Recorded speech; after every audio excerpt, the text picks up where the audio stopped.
Top Euskara jardunaldia antolatu da Lanabes proiektuaren barruan, SEAK antolatuta Bai Euskarari Elkartearen laguntzarekin, eta honen helburua izan da Araba mailan dauden praktika onak erakustea. Eta kasu honetan Araban egin dugu jardunaldi hau, Bai Euskarari ziurtagiria duen enpresa batean egin dugu, Egamasterren.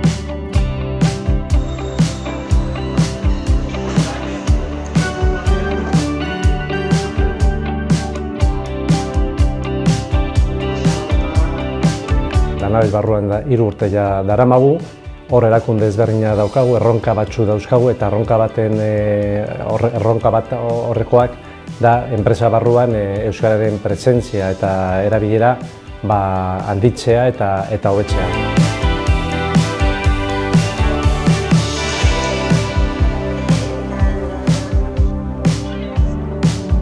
Alde batetik, euskara lantzen dugu, euskara maite dugulako eta uste dugulako gure obligazioa dela.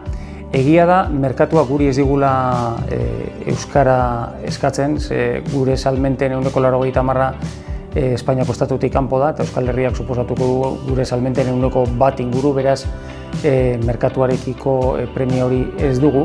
Baina bai uste dugu euskara aktibo oso importantea dela gu bezalako enpresa batentzat, egiten du, bihurtzen du gure enpresa toki erakargarriago bat lanean hasten diren gazteentzat.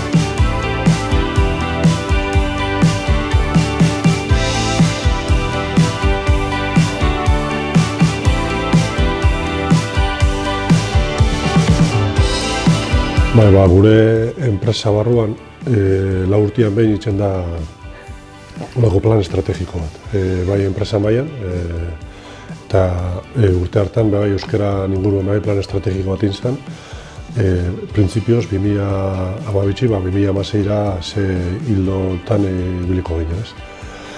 Eta gure lehendakariari asmatu zen, pentsatu jakon, zeraitzik ez, 2024an fagor automatioa egiten dian bilera guztietan edonork euskaraz erabilia izatu.